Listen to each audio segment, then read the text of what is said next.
Iniciamos mais uma edição do Círculo Literário Virtual Entre Textos, edição de número 35. E hoje nós mergulharemos na poesia de Graça Vilhena. Natural de Teresina, a poetisa é autora, entre outros livros, de Em Todo Canto,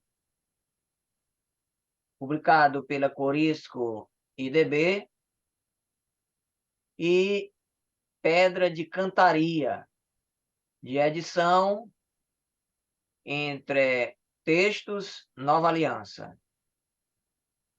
Recentemente, a sua poesia completa foi editada aos cuidados da editora Quimera.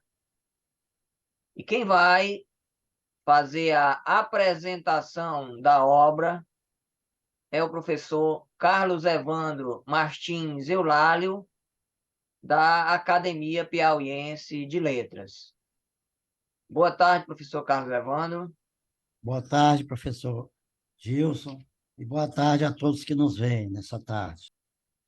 Então, a obra, a obra da professora Graça, publicada pela Quimera Editora, né, com o título Poesia Reunida, como o próprio nome diz, ela contém as 40 poesias do livro Em Todo Canto, publicado em 1997, e mais 50 poemas do livro Pedra de Cantaria, de 2013, que tivemos a oportunidade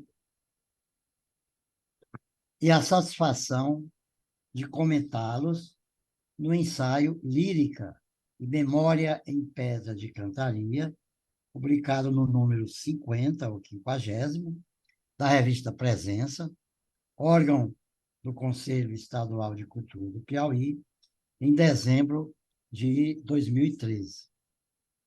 Nesse texto, destacamos a memória como o principal dominante da obra. Sobre o modus operandi de sua poesia, eu o resumiria nas palavras de Cinéa Santos. Graça constrói versos de rara beleza.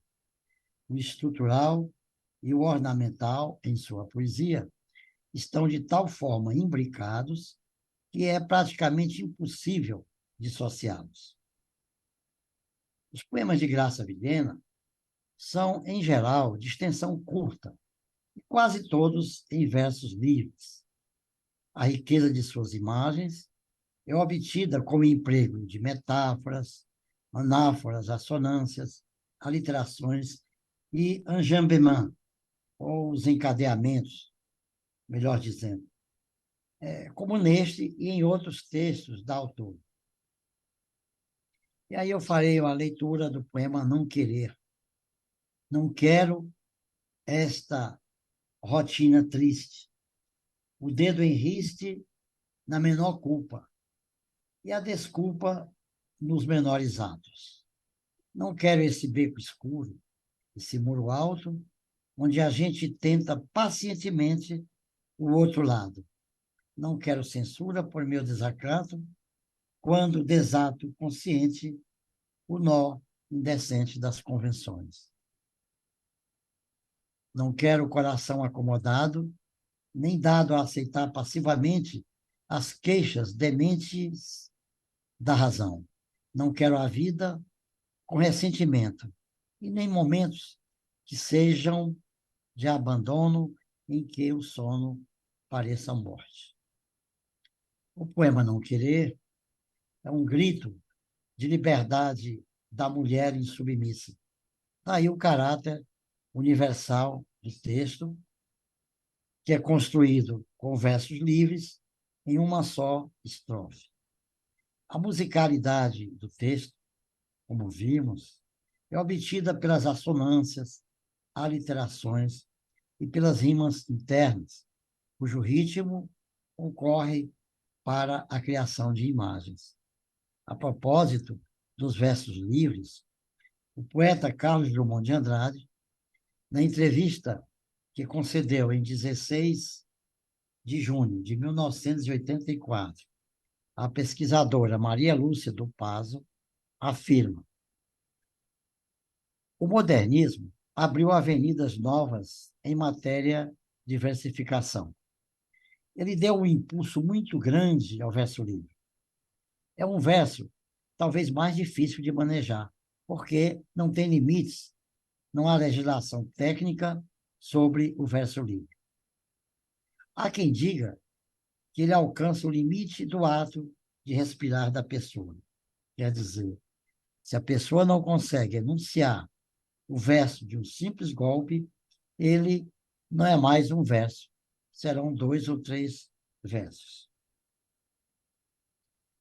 Segundo o relato de Graça Vilhena, sua opção pelos versos livres se deve à influência de Bandeira e pelo fato de com eles obter imagens e mais ritmo em seus poemas.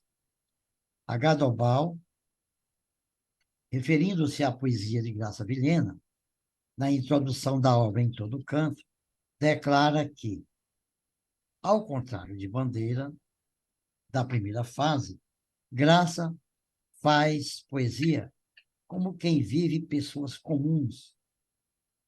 O dia se dissolvendo no bico das chaleiras, o sol nos cajus e mangas rosas da cidade. Por isso, os seus poemas suportam com vantagem o teste da releitura, o que é, sem dúvida, um sinal de grandeza. O viver pessoas comuns, como afirma Gadobal, é uma forma de estar no outro. Vemos nesse processo de construção poética um traço marcante da lírica moderna, visto que a poesia, até então, como expressão exclusiva do eu, faz-se agora porta-voz de um ser que não é mais um. A poesia passa a interpretar também o universo coletivo dos homens. O conteúdo de um poema, nos termos de Adorno, aspas, não é mera expressão de emoções e experiências individuais. Ao contrário, estas só se tornam artísticas quando, exatamente em virtude da especificação de seu tomar forma estética, adquirem participação no universal. Fecha aspas. Como nestes versos do poema, os ratos, extraído, aliás, da obra Pedra de Cantaria. Há um lugar onde moram os ricos e outro os pobres. Porém, há um povo que mora em qualquer lugar da cidade generosa, com seus chafarizes e sombras, bancos e marquises. Dele, nada sabe o rico nem o pobre. Só os ratos, que engordam e correm pelos domingos vazios do centro da cidade. O texto, cuja temática centra-se na denúncia das desigualdades sociais que acometem as nações em todo o mundo, retrata a realidade do cotidiano transformada em poesia como instrumento de participação social e política. É um traço marcante da poesia lírica universal contemporânea. Conforme ainda Adorno, essa universalidade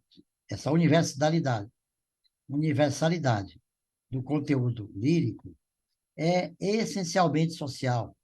Só entende o que o poema diz aquele que escuta em sua solidão a voz da humanidade refletida no poema. No entanto, adverte Adorno, a referência ao social não deve levar o conteúdo para fora da obra de arte, mas sim levá-lo mais fundo para dentro dela mesma. Com isso, o filósofo e sociólogo alemão deixa claro que sua intenção não é criar uma ponte entre dois elementos distantes, mas descobrir o vínculo que a própria lírica, justamente por causa de sua emancipação, ainda mantém com a sociedade.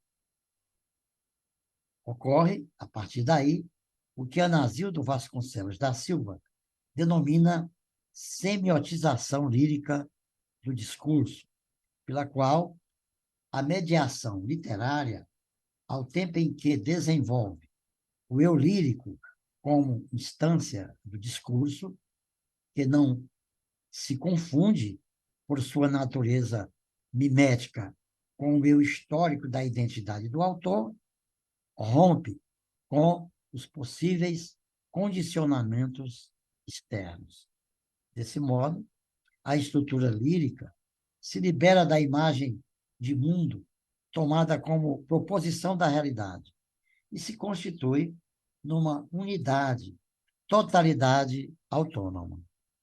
Dessa forma, vemos o processo literário de criação de Graça Vilhena constituído pela mímesis do real, converter-se em discurso lírico nos poemas, com tendência para o épico ou epilírico, em que, de uma forma híbrida, a autora concilia o gênero épico e dramático com a expressão lírica.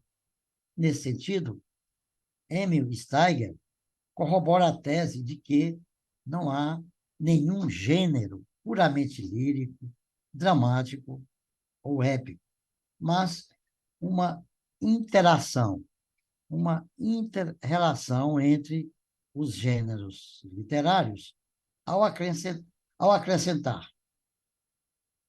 Apenas chamo a atenção para um ponto: uma obra exclusivamente lírica, exclusivamente épica ou exclusivamente dramática é absolutamente inconcebível. Toda obra poética participa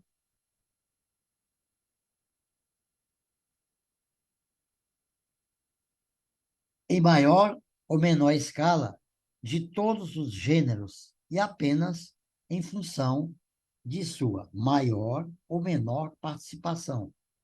Designamo-la lírica, época ou dramática. Esse hibridismo de gênero literário pode ser observado na poesia lírica de Graça Vilhena, nos poemas cujo tom narrativo remete a algum acontecimento passado, como no texto Caso de Amor. Vejam,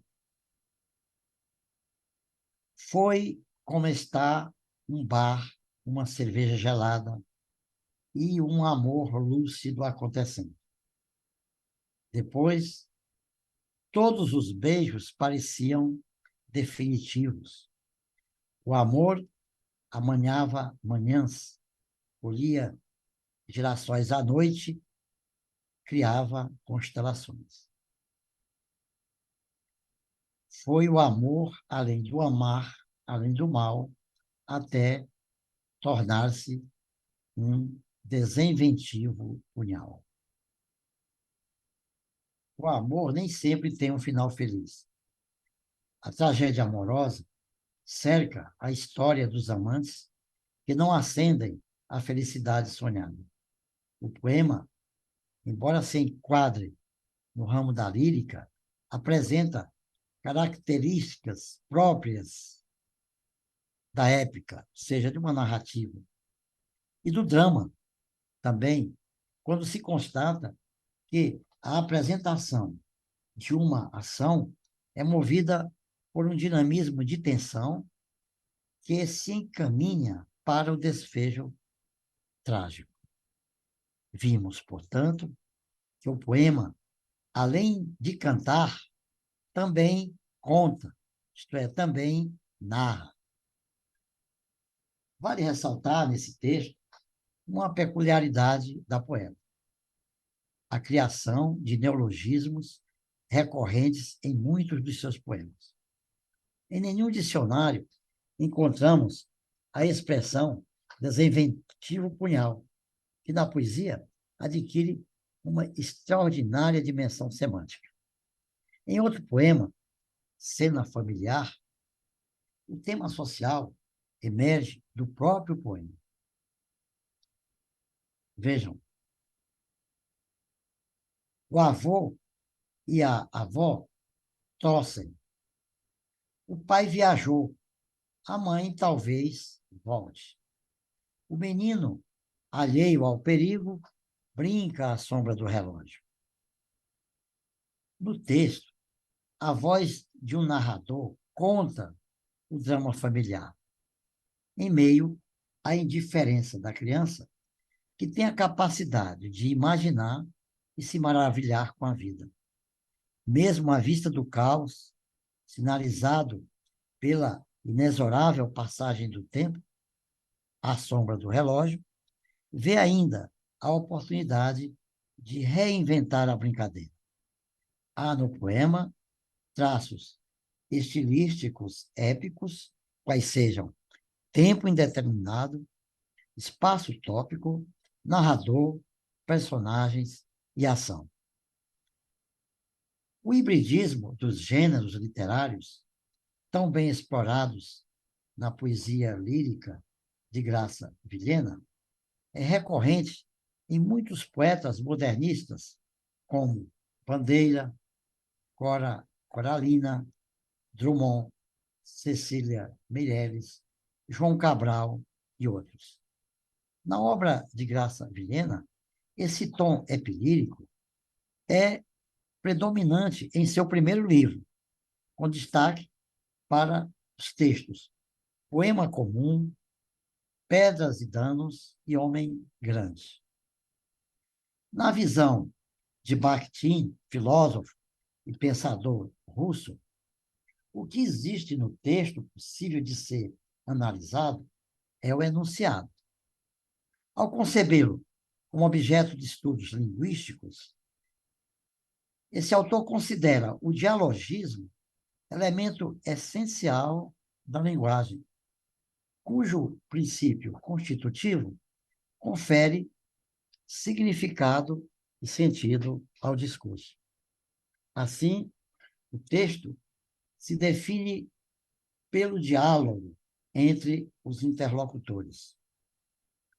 Ressalta ainda Bakhtin como característica principal do enunciado, aqui entendido como a frase em uso, além do dialogismo, a polifonia de vozes. O conceito polifonia, neste caso, supõe o texto em suas relações com o contexto social, com os textos já lidos pelo leitor e com experiências vividas. Daí as criações metalinguísticas de Graça Vilhena, quando compõe poemas dedicados aos poetas H. Dobal, Manuel de Barros e Mário Faustino. Nestes poemas, as vozes dos poetas se cruzam em meio aos versos da autora, que com eles constrói um novo texto. Cada poema apresenta informações novas, e as que já fazem parte do conhecimento prévio do leitor, passando a ocupar novos espaços em que o eu lírico, deixando de ser o centro da interlocução, cede lugar à interdiscursividade. Poema dedicado a Dobal, Campos Passados.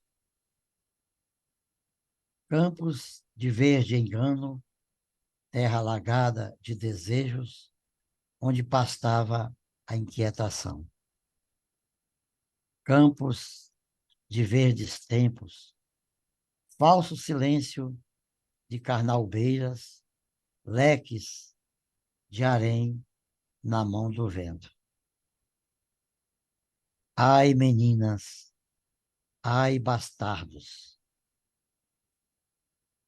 gritos de dor que se perderam na vastidão dos latifúndios. Lição de poesia que é dedicada a Manuel de Barros. Uma rolha de cortiça serve para boiar lembranças de um amor de festa. Caixas de fósforo molhadas são também silêncios para não acordar os candeeiros e baganas espalhadas nas calçadas. É só pisá-las para que os outros pensem que se apagam estrelas. E aí nós temos essa riqueza de imagem que só é, que é, que é uma característica dos poemas de Manuel de Barros, que são muito bem interpretados por Graça, né, nesse poema de sua autoria. Para o poeta Mário Faustino, eis o poema. Dentro de tua hora, em um cavalo alado, viajo sobre os lagos de cisnes traduzidos. Disse-me o oráculo que vives além do tempo, entre a aurora e o meio-dia, no movimento das palavras ao sol. E se me põe na colheita, teu olhar semeador, sinto a presença humana e infinita da poeira estelar que te ilumina. Esses textos, né, aliás, nesse poema do Mário Faustino, ela incorpora, digamos, ela compõe o seu poema, né, com a contribuição de versos de vários poemas do Mário Faustino. Esses textos são, enfim, elaborados ou tecidos simultaneamente por vozes que se cruzam no interior de si mesmos. A forma como a autora os constrói guarda semelhança com o poema Antologia de Bandeira, que é composto intratextualmente, mediante a colagem de versos diferentes dos vários poemas do poeta. Então, eu queria mostrar aqui que o modus faciendi, ou a forma como a Graça, né, constrói os versos em homenagem aos poetas, Dobal, Manuel de Barros e Faustino, ela os constrói apropriando-se, não é, de poemas extraídos de vários versos dos autores ou dos poetas. Mas ela guarda uma semelhança com Manuel Bandeira, sobretudo quando Bandeira compôs antologia, de uma maneira original, porque o Bandeira, ele, ele compõe os textos intratextualmente, ele se apropria de versos de seus próprios poemas. Então, aqui eu peço licença, né, para ler, eu peço espaço, ou licença, para ler o poema de Manuel Bandeira, Antologia, para a gente perceber como Bandeira faz, a fim de entendermos a forma como Graça constrói os seus textos. Diz Manuel Bandeira: a vida, com cada coisa em seu lugar, não vale a pena e a dor de ser vivida. Os corpos se entendem mas as almas não. A única coisa a fazer é tocar um tango argentino. Vou-me embora para Pasárgada. Aqui eu não sou feliz. Quero esquecer tudo, a dor de ser homem, este anseio infinito e vão de possuir que me possui. Quero descansar humildemente, pensando na vida e nas mulheres que amei. Na vida inteira, que podia ter sido e que não foi. Quero descansar, morrer de corpo e alma, completamente. Todas amanhã, o aeroporto em frente me dá lição de partir.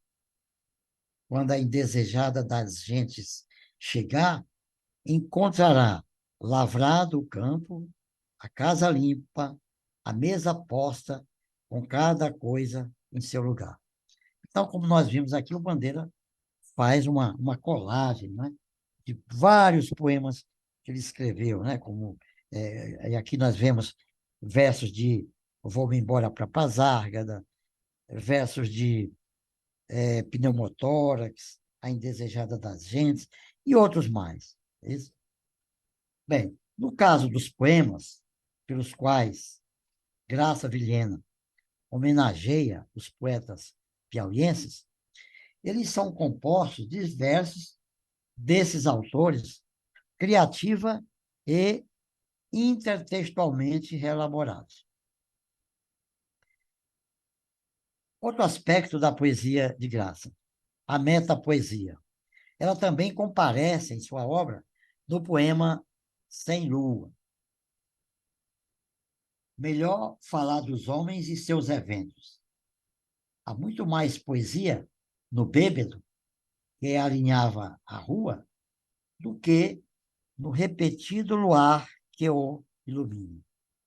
Aqui, Graça dialoga com Manuel Bandeira, quando este, no seu itinerário de Pasárgada, relata como lhe chegaram as primeiras noções da poesia por meio do pai. Assim, na companhia paterna, ia-me eu embebendo dessa ideia que a poesia está em tudo, tanto nos amores como nos chinelos, tanto nas coisas lógicas como nas disparatadas. Para a Graça Vilhena, a poesia não é só produto da inspiração romântica, pois, ao invés do repetido luar que a ilumina, ela está dispersa no mundo e pode ser encontrada com espontaneidade nas coisas e nas cenas mais cotidianas. Há também a poesia intimista e reflexiva de Graça Vilhena. A poesia intimista e reflexiva é outro aspecto relevante na poesia de Graça Vilhena, principalmente quando o propósito é a tentativa de interpretar o eu lírico pela imagem que se apresenta no texto intrinsecamente relacionada à poesia. Otávio Paz define a poesia como a outra voz que é memória feita imagem e está convertida em voz. A outra voz não é a voz do além-túmulo, é a do homem que está dormindo no fundo de cada homem. Memória que presentifica o passado pela recordação. Atitude fundamental lírica. O não distanciamento, isto é, a fusão do sujeito e do objeto, do mundo interior e exterior, passado, presente e futuro. Por essa razão, Steiger denomina recordação a essência lírica com base na etimologia da palavra. O vocábulo recordar deriva do latim. É a junção do prefixo re, que significa repetir, e cordis, que significa coração. Assim, recordar, ou seja, recordes, tem o sentido de trazer de volta ao coração. Isto é, passar novamente pelo coração. Por meio do poema Rua da Glória, que é a atual Lisandro Nogueira, tem-se o resgate da memória pela recordação em sua essência lírica, não de uma rua, mas de uma cidade. Paisagem de sol, nascido na estação do trem, cerzindo os dias sobre as pedras da rua que abrolhavam luz. Manhãs tangiam beatas, palmolivelmente para a missa do Amparo. Senhoras varriam calçadas, recorriam leiteiras e caçoavam histórias com suas línguas de camaleão no mercado central. As verdureiras arranjavam buquês de cheiros verdes. E mais além, mulheres permaneciam, senhora de seus dias, dissolvendo-se em transparência nas escamas do cais. E aí nós vimos que, pela poesia, podemos recuperar uma época e descobrir como se davam as relações sociais no nosso passado. Tem-se no presente a imagem do cenário de Teresina da década de 1950. A poesia que se constrói em estreita relação com a visualidade presentificada pela memória, que se dá por meio de uma linguagem metafórica, sinestésica e criativa. O neologismo, tão recorrente em muitos de seus poemas, aqui, palmolivelmente, é empregada com humor e como referência à fragrância do sabonete Palmolive, que exalava das beatas, já comercializado esse sabonete naquela época, né? Segue a mesma linha temática do texto, Rua da Glória, isto é, segue a mesma linha temática do texto Rua da Glória, os poemas Cine Rex, que é um poema visual e de influência concretista, Na Beira do Cais, todo ele composto com versos tetrassílabos, isto é, com 4 sílabas, e O Garrafeiro, poema que recupera a imagem de um profissional que não mais existe entre nós, a exemplo do leiteiro, do padeiro, do vareiro, do pescador de defuntos, este retratado na obra Palha de Arroz, por Fontes de Biapina, quando referia-se àquelas pessoas que mergulhavam no rio para buscar as pessoas que se afogavam. O professor e filósofo Flávio Cote afirma que o texto literário, isto é, o artefato, é como Lázaro no túmulo. A leitura é sua ressurreição. Os textos são cadáveres que ressuscitam de seus túmulos ao toque das mãos e dos olhos do leitor. Assim, a obra poética oferece ao leitor inúmeras possibilidades de interpretação ou de leitura. Mário Faustino criou e manteve no suplemento dominical do Jornal do Brasil uma página inteiramente dedicada à poesia no período de setembro de 1956 a janeiro de 1959. As matérias que ali publicava eram distribuídas em páginas por diferentes seções. E ele as nomeava, essas páginas. Entre essas seções, a mais lida chamava-se Pedras de Toque, título inspirado nas célebres Toadstones de Wallace Stevens. Eram versos de poemas que exemplificavam os momentos de alta realização da linguagem poética. Nesse ensaio, selecionei 10 pedras de toque que consideram os momentos mais expressivos da poesia de Graça Vilhena.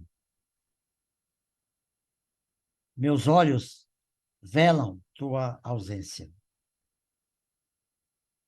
Os dias são feitos de um longe esquecer. Do nosso segredo sabe a flor que vigia a noite. Meu coração é um pássaro alongado.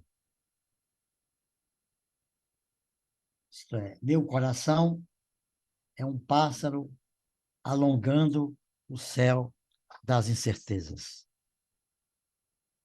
Menino, passa para dentro, senão o amor te pega. O amor, ultimamente, anda assim, desprevenido, sem vontade de ficar.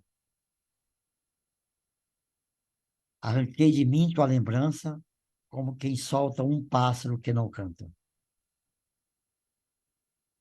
Ria do que sobrou. Dos meus pedaços, eu renasço. A mágica feliz do amor. Ser amado à loucura e não ser louco de amar. Foi o cafuné das andorinhas que adormeceu os sinos da cidade. E como conclusão, eu diria que a obra de Graça Vilhena é vasta, bela e agradável de se ler. Diz o escritor Ítalo Calvino que uma obra clássica é a que nunca terminou de dizer aquilo que tinha para dizer. Por isso, a análise que realizamos da obra literária de Graça Vilhena, por si, não esgota todos os aspectos estéticos e estilísticos de seus poemas, que possuem um campo linguístico fértil, multissignificativo e plurissignificativo, à espera de outros leitores e de outras leituras. Muito obrigado a todos, ao professor Dilson e a todos aqui presentes. Obrigado ao professor Carlos Evandro Martins Eulálio, da Academia Piauiense de Letras, pela primorosa leitura que realiza sobre a poesia de Graça Vilhena nesta edição do Círculo Literário Entre Textos. Muito obrigado, professor. Passaremos agora a ouvir as leituras de encantamento do professor e poeta Nilson Ferreira. Boa tarde, professor Nilson, fique à vontade. Boa tarde aos nossos colegas que nos acompanham.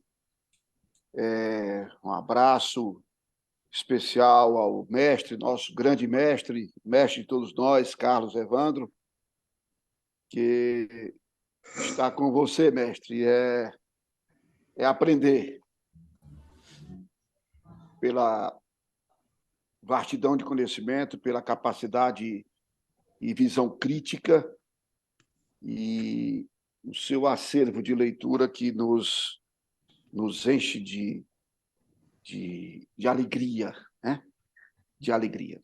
Quero agradecer ao amigo e confrade Gilson Lages, pelo mais um convite, que me honrou bastante. Eu já disse que para falar de poesia é algo sempre prazeroso. Um abraço a Juliana Rios, que é aluna aqui da Casa Camões. Um abraço à Rita, que também é aluna aqui da Casa Camões.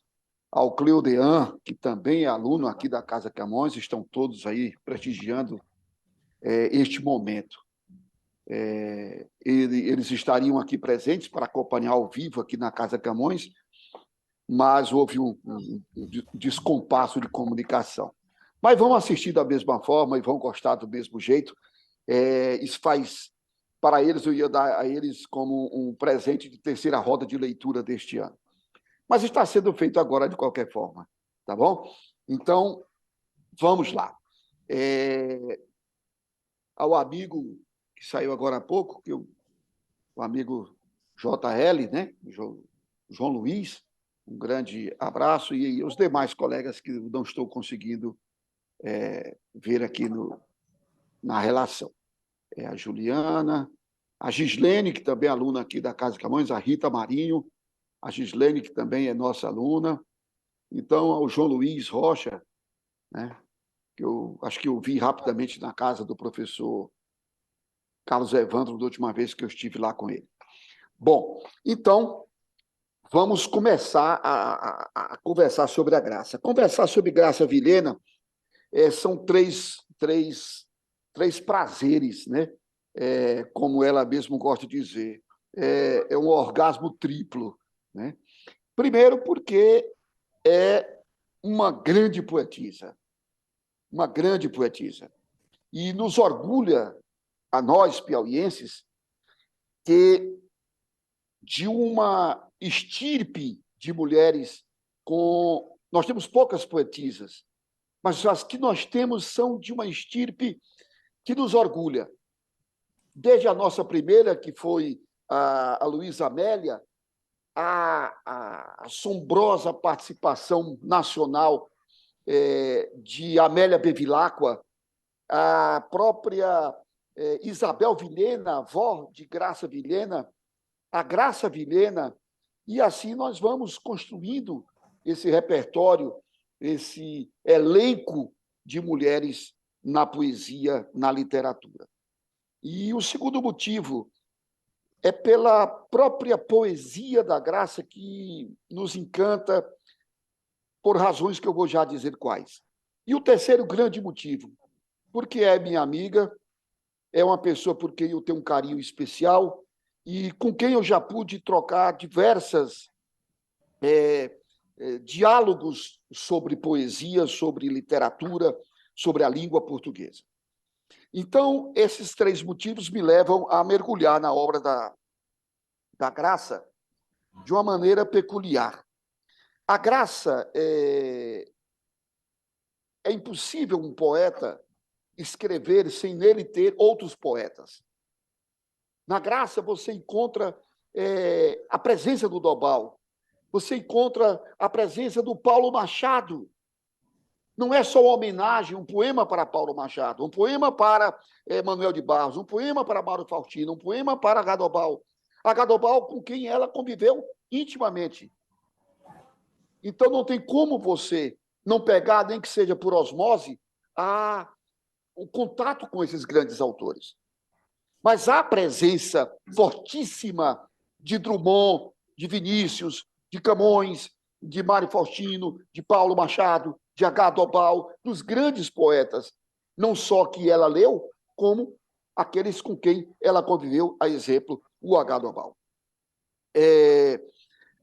Eu já ouvi muito dizer, e ela própria diz, que é antirromântica, que ela não é sentimental. Inclusive, ela me disse uma vez que eu detesto esses poemas e não gosto de fazer poesia, não sei fazer poesia que fica dessa melosidade, essa poesia que fica muito cheia de lero-lero, desse lirismo exacerbado. Mas eu vou mostrar a vocês desses textos que eu separei da Graça, que foi a parte mais difícil, separar somente estes textos. E a Graça é extremamente sentimental, extremamente lírica.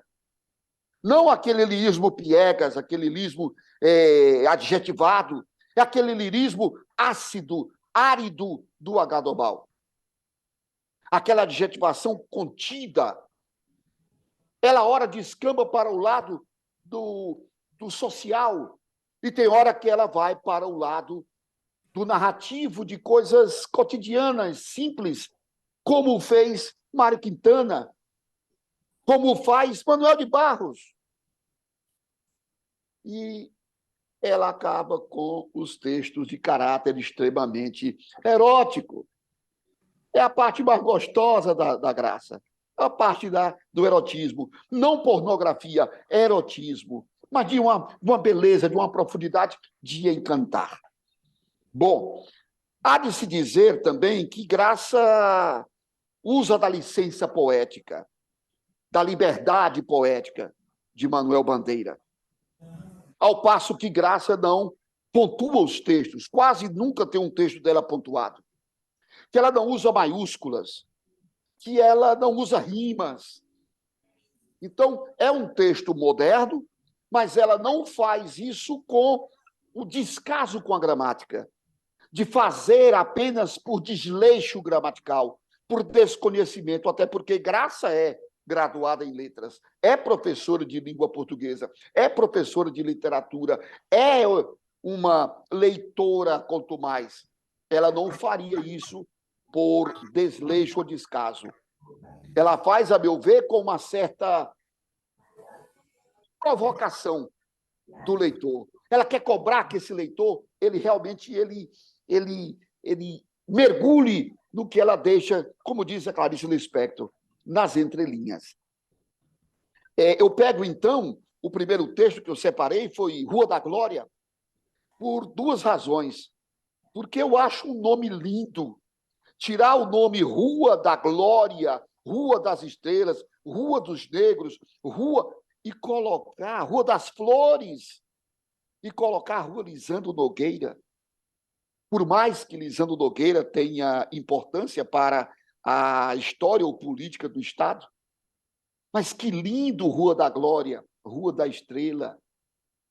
Isso não tem nada que subir, é muito mais poético. Então ela já vai buscar no lado poético de Teresina, ao não dizer Rua Lisandro Nogueira, Rua da Glória. Já há poesia, só o título já era poesia, não mais precisava, nada mais havia necessidade.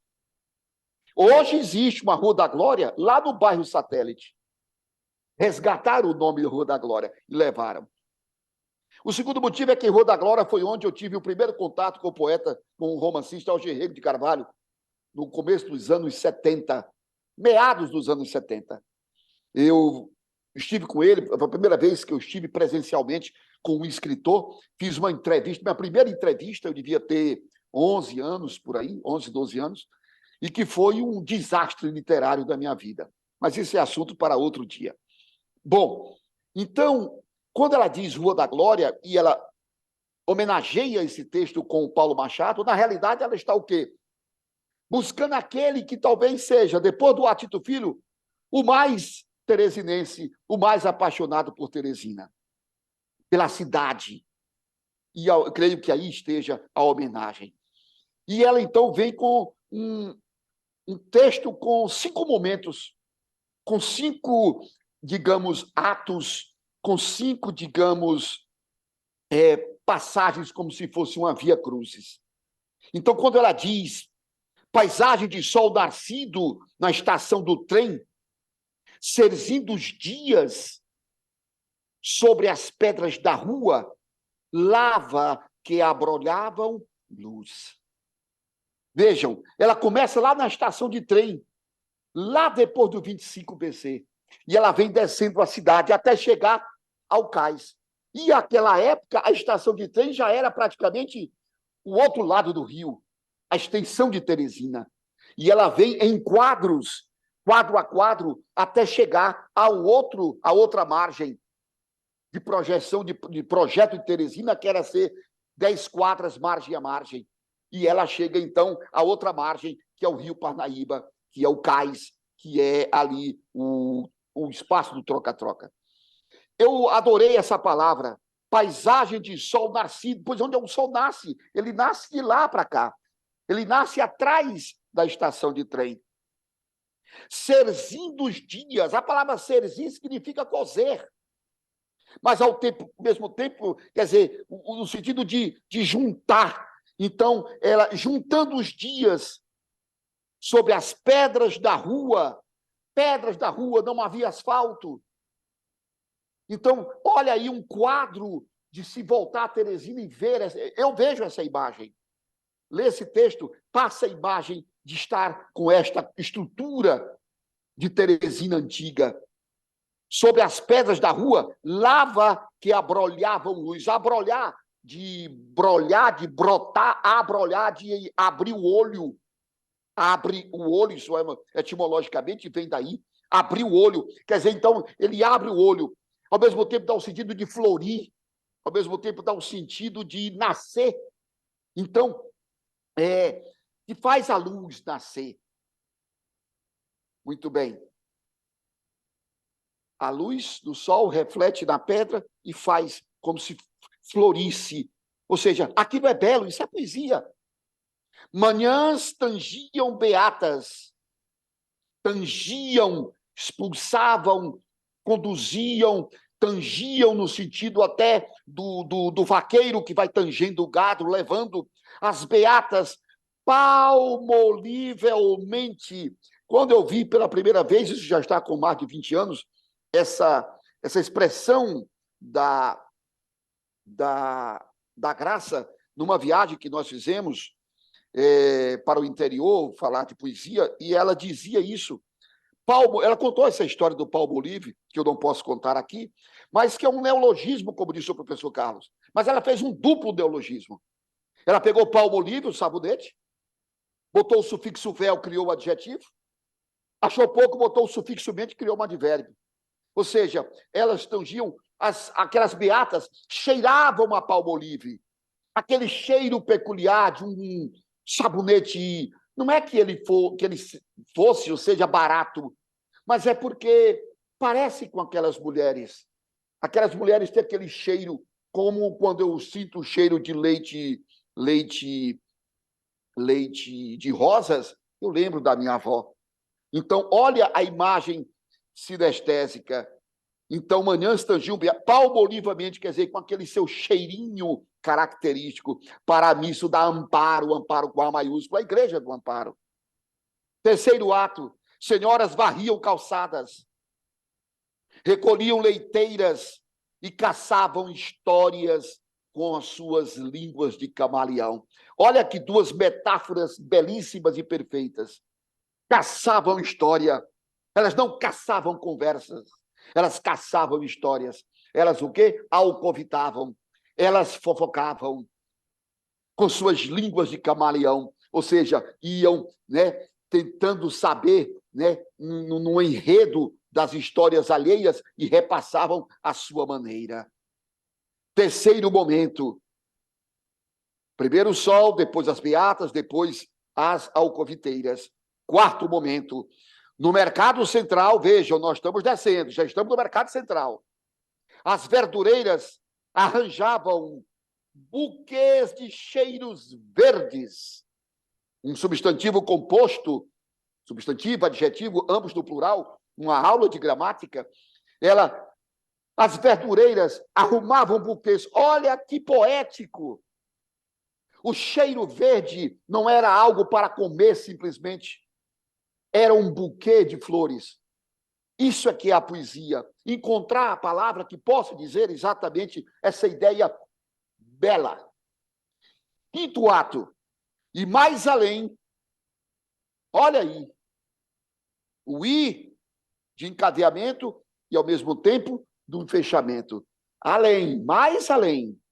Quer dizer, além dessa, digamos, inocência das beatas, a astúcia das alcoviteiras, a sobrevivência do trabalho das verdureiras, para além dessa vida normal, ela diz, mulheres permaneciam senhoras de seus dias.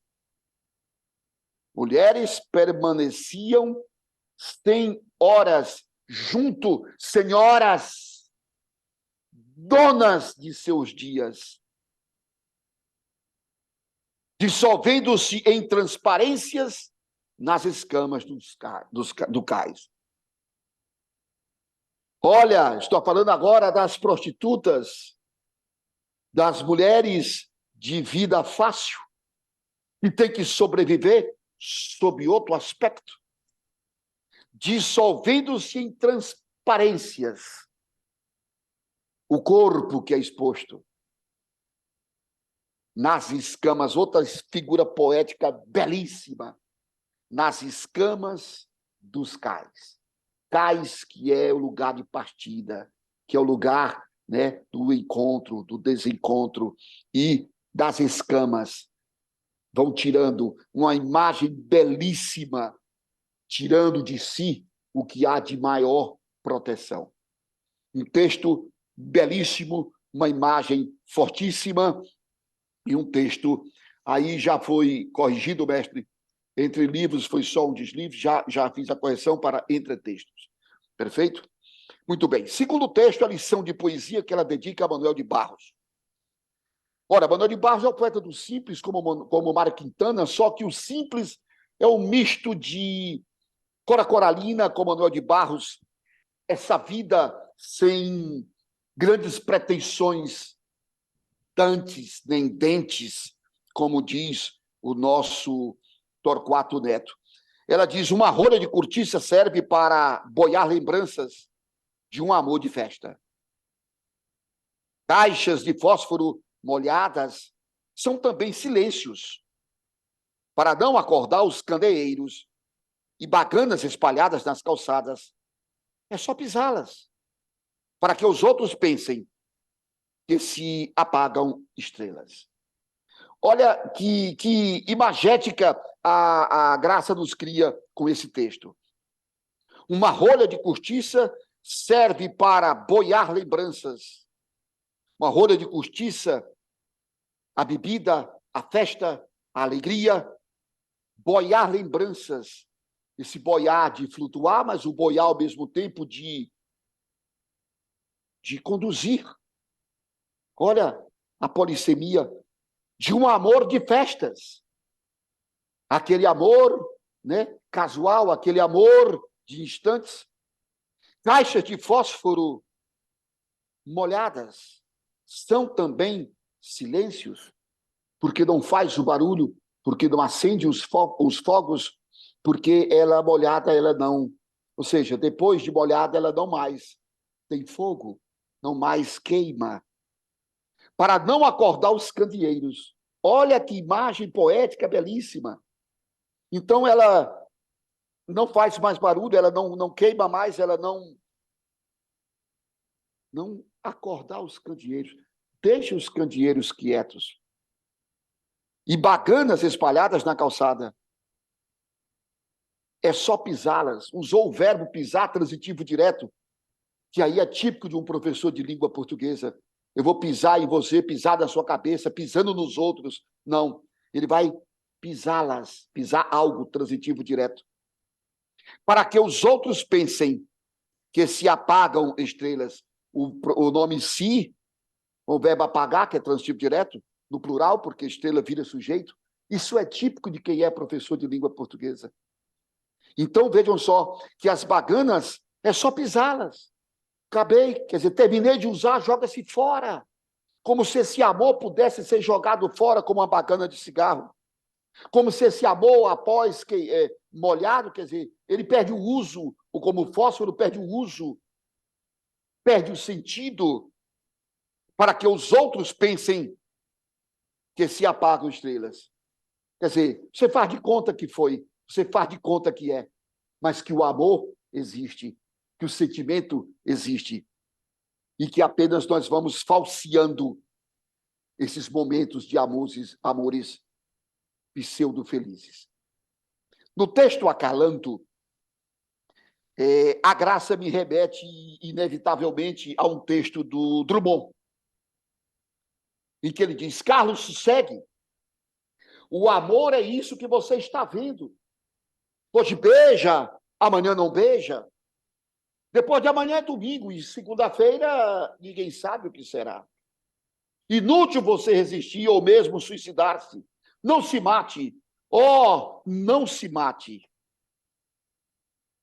E você ouve Graça dizer: tudo passa. O amor também. Às vezes cansa cedo. Depois de quebrar brinquedos, outras adormecem com os velhos, como os velhos cansados de viver. Ora, veja que ela faz aí a de se achar, como é que outras adormecem? Mas não é outras, é noutras. Quem adormece é o amor, por isso que está no singular.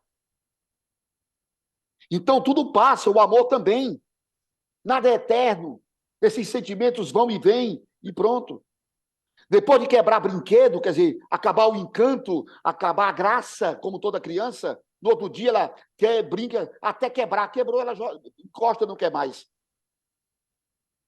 Noutras vezes, está elíptico, adormece como o amor adormece, como os velhos, cansados de viver. Não tem mais graça. Já não tenho mais, quer dizer, já não tenho um ânimo para nada. Por isso não chore, não xingue, nem imagine, que tudo está perdido. Pense nos beijos. Aí ela bota uma vírgula. É a única pontuação de todo o texto. Ela põe uma vírgula. Pense nos beijos, no sexo. Ela obriga que você pare para dizer que esse beijo não é uma pitoca, não é fugaz. Nos beijos. Aquele beijo de língua, aquele beijo demorado.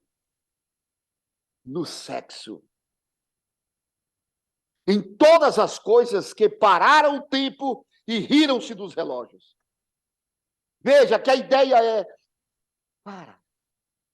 Esse sexo não é aquele sexo rápido, não é esse beijo roubado, é beijos. Plural, beijos. No sexo singular, e basta um bem feito. Em todas as coisas que pararam o tempo. Quando o momento é bom, quando o momento é feliz, quando o momento é cheio de vigor, você não sente passar quando você imagina, já acabou. Quando aquilo é um tormento, você não vê a hora, e quanto mais você olha, o relógio parece que está andando para trás. Mas as coisas que param o tempo e riram-se do relógio. Mas não pode, já acabou, já. Quer dizer, não tem. Existe esse amor. Nem tudo está perdido. Há esse amor que vale a pena. Depois outro amor virá. Calma, sossega, Carlos. Depois da manhã é domingo, depois da segunda-feira, e começa tudo de novo. Depois o outro amor virá, cheirando a pele nova. Porque você, quando convive com o outro, você sabe até o cheiro da pele, mesmo sem perfume. Melhor sem perfume. E o novo amor vem cheirando a pele nova. Cheio de espantos. Oh, tudo é uma descoberta. Tudo é uma graça. Como se fosse surpresa. Só para te fazer acreditar de novo que ele não acaba quando quer. Ninguém manda no amor, ninguém manda no coração, ninguém manda nos sentimentos. Então, este sentimento, ele é renovado a cada vez que você pensa que ele não vale mais nada, não serve para mais nada. Ela se permitiu esse uso do pra, né? Como uma forma mais da oralidade, mas permitido desse tipo. É a licença poética. O outro texto é danos, perdas e danos. Aí é rápida a análise, porque ela vai... Também são 5 momentos. Como o outro tem 5 atos, aqui também tem 5. Perdas e danos. Essa reflexão da escritora que não coloca um verbo explícito, não que não exista, é explícito no texto. Nenhum verbo explícito no texto. Quando se começa o apogeu de tudo, você tem um cachorro, você tem uma casa grande, Não é um apartamento do par, é uma casa grande, bom dinheiro, facilidade de fazer e acontecer. Uma mulher bonita, de preferência. E uma pinga, porque ninguém é de ferro, para festejar, para a alegria. Mas aí o primeiro que você perde é a mulher bonita. Olha, continua o cachorro, continua a casa, continua o dinheiro e a pinga. E a mulher foi embora.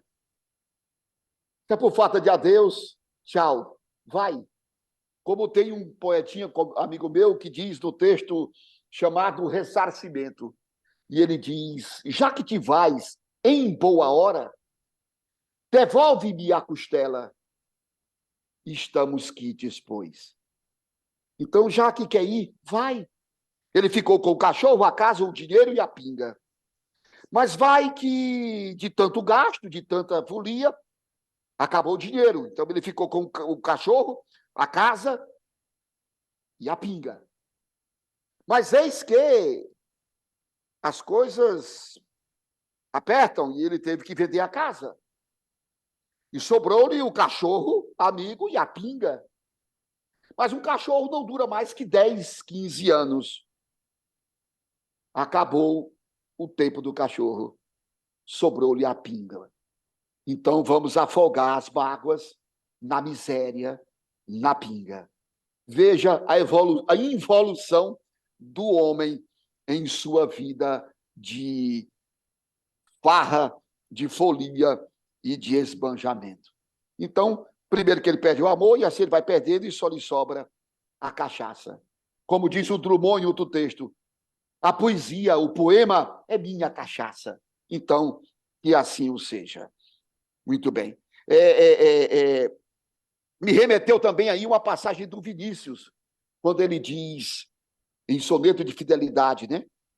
Quem sabe me procure, mais tarde, quando me procure, quem sabe a morte, angústia de quem vive, quem sabe a solidão, fim de quem ama. E assim, finda. Bom, os outros três, eles trazem uma alteração temática. Em caso de amor, em que Graça escreveu em 1997, então nós temos aí praticamente aí 25 anos, 97, 2017, 2007, 25 anos, não é isso? 25 anos, se eu não estou enganado, é essa? 2099, 7, 17, 25 anos.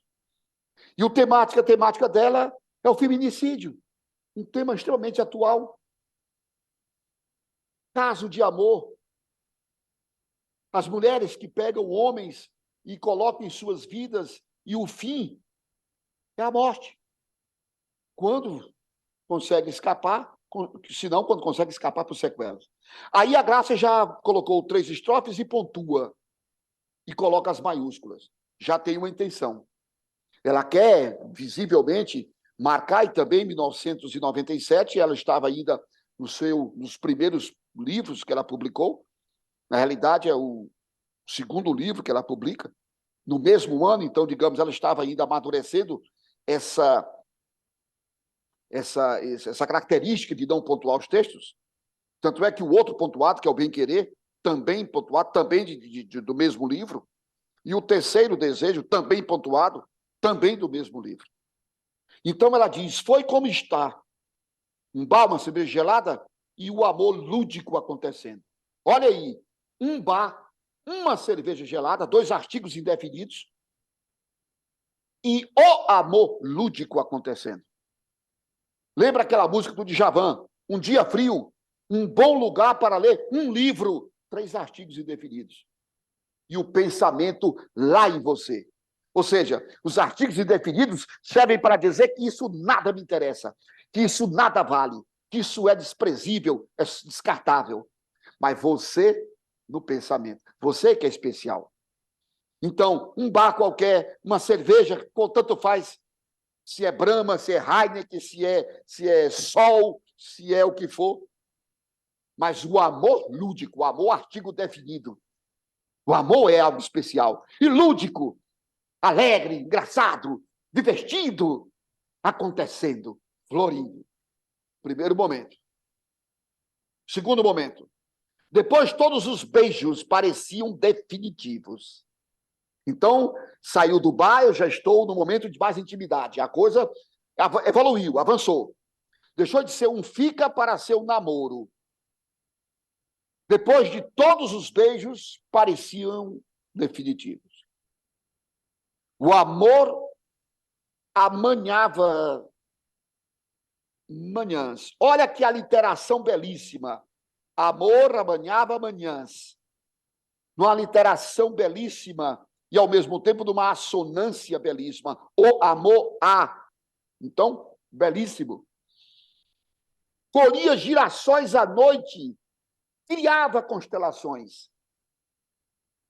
Como é que você tem, como é que é capaz um girassol à noite? Não é possível. Ou seja, o amor, ele inventa coisas, o amor, ele cria todas as possibilidades impossíveis. Torna as impossibilidades possíveis. Criava constelações. Você ia para o mundo das estrelas, você via estrelas. Então, o auge do amor. Ponto. Quer dizer, acabou essa fase. Vem a terceira fase. Foi o amor além do amar. Além do mal, até tornar-se um desinventivo punhal. E com rima, no final, que não é comum da graça. Ela faz uma rima entre, né, essa aliteração, novamente, o amor, além, amar, mal, e faz além da aliteração, tem assonância, foi, o amor, além, amar, além, até além de ter essa sonoridade vocálica, tem também consonantal, mas ela vem com um elemento extremamente interessante, que é desinventivo. A invencionice do ser humano, com I, mas ela pega com E, que é do português arcaico, invenção e inventivo.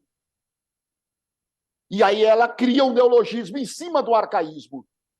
Desinventivo, como Chico Buarque de Holanda cria, apesar de você, na música, apesar de você, diz, você que inventou esse estado, ora, tem a fineza de desinventar. Então, é um desinventivo punhal. Ou seja, algo que você não pode desfazer. Depois que ele mata, depois que ele fere, ele não pode fazer.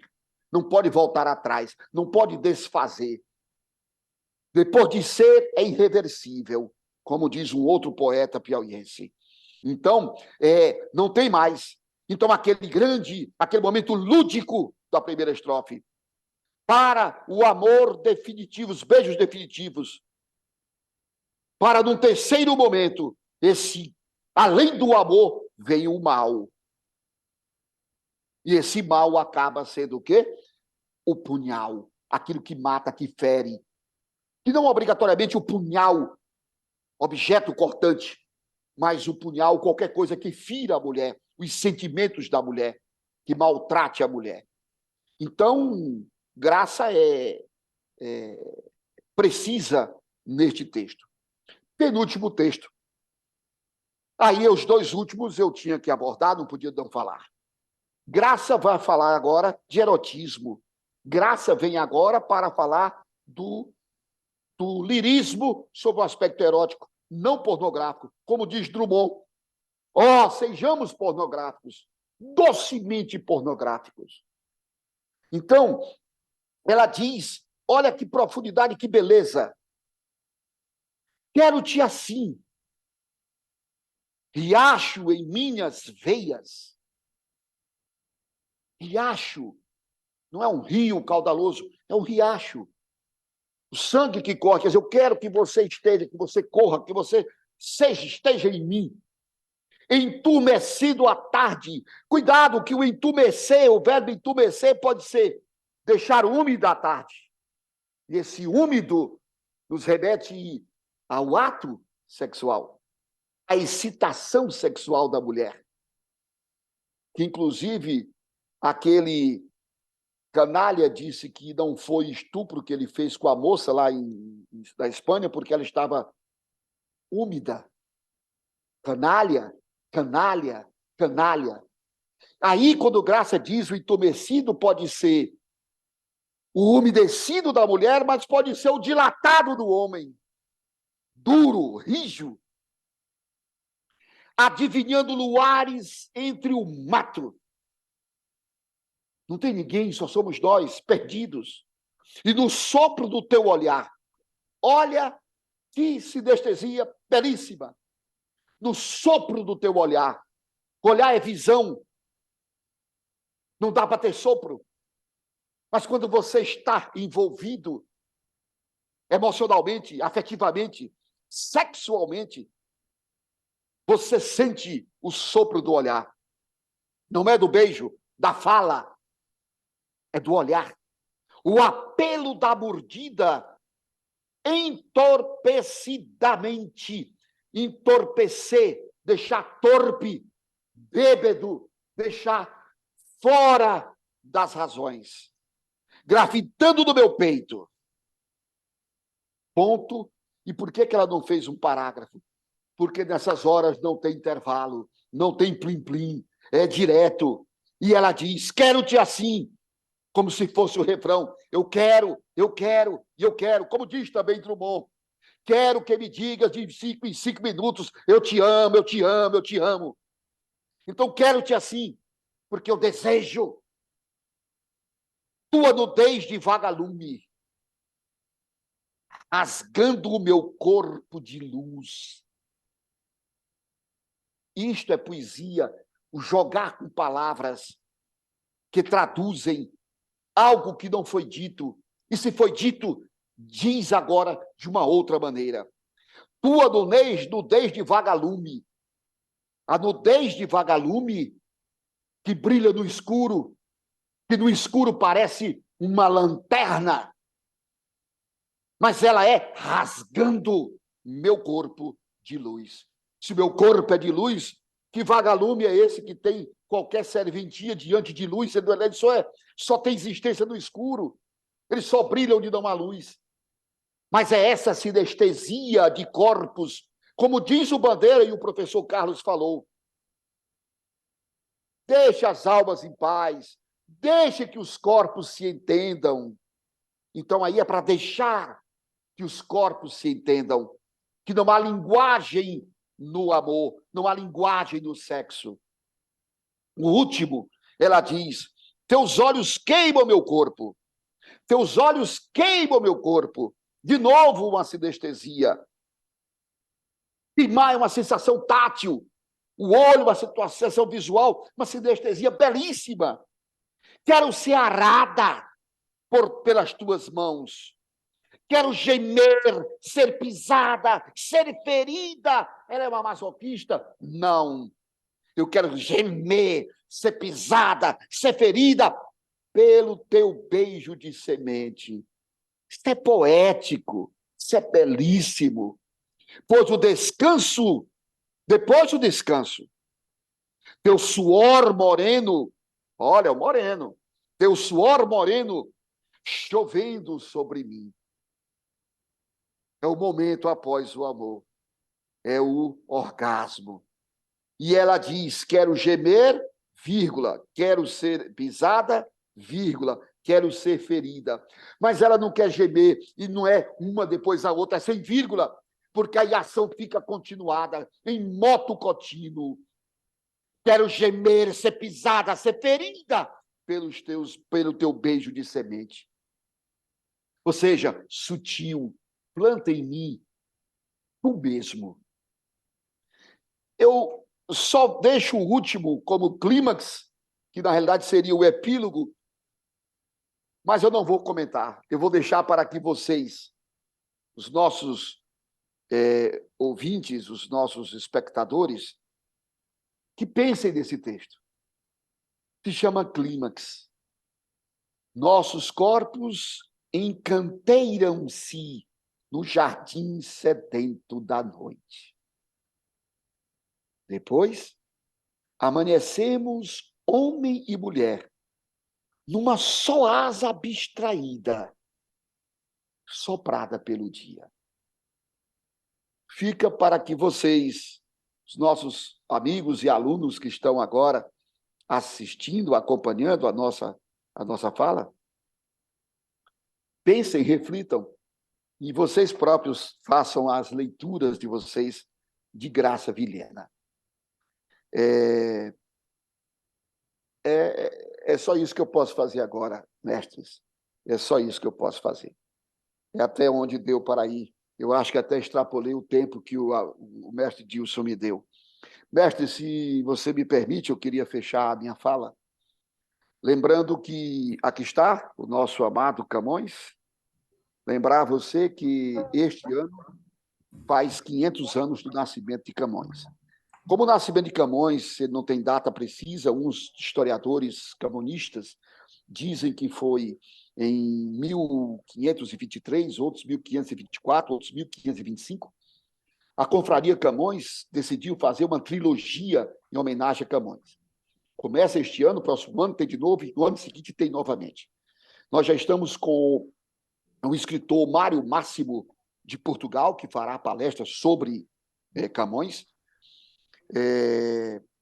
E vai acontecer no dia 10 de junho, que é o dia em homenagem a Camões, e teremos uma apresentação também, uma dinâmica, uma performance do nosso amigo e artista e do teatro, que é o Adalmir Miranda. Teremos a segunda edição do Cancioneiro para Camões, revisto e ampliado.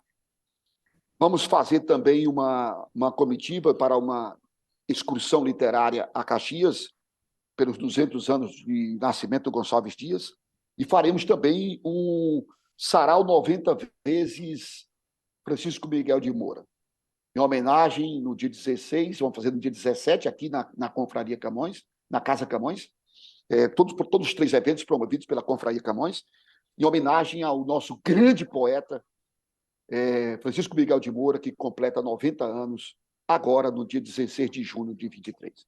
Então, são essas 3 programações previstas para este ano, agora no primeiro semestre, sobre Camões, Gonçalves Dias e Francisco Miguel de Moura. Obrigado pela paciência, obrigado, mestre, pelo convite, obrigado, professor Carlos Evandro, obrigado ao colega João Luiz e aos nossos alunos que nos acompanham. Muito obrigado, mestre. Obrigado, Nilson Ferreira, poeta e professor Nilson Ferreira, pelas leituras de encantamento dos poemas da poetisa Graça Vilhena. Para fechar esta edição, em homenagem à poesia de Graça Vilhena, vamos ouvir a leitura de um dos poemas de Graça preferidos de Diego Mendes Souza. Boa noite, poeta. Vamos à sua leitura. Não poderia deixar de registrar a minha leitura de encantamento sobre a produção poética de Graça Vilhena, tão significativa para quem se dedica a ler os melhores dos poemas de uma autora rica e refinada. Escolhi o poema, não poderia ser outro, intitulado Poesia. Poesia de Graça Vilhena. Eis tua palavra de carne e domínio, arrancada das pedras mais profundas, lisa de lodo e peixe, concha palavra abrindo-se em tuas mãos de múltiplos dizeres. Eis tua palavra, doce fruto escondido, pronto para o pássaro ou para secar ao sol. Sua poesia é luminosa, comove pela beleza das imagens, lisa de lodo e peixe, escrita na multiplicidade das palavras, bem cuidada, bem armada, cujo único segredo é domar o tempo, pronto para o pássaro ou para secar ao sol. Muitos parabéns, Graça Vilhena, por sua carreira literária, que se amplia hoje com o criterioso e lúcido olhar do mestre de todos nós, que se chama Carlos Evandro Martins Eulálio. Muito obrigado, felicidades e um grande abraço.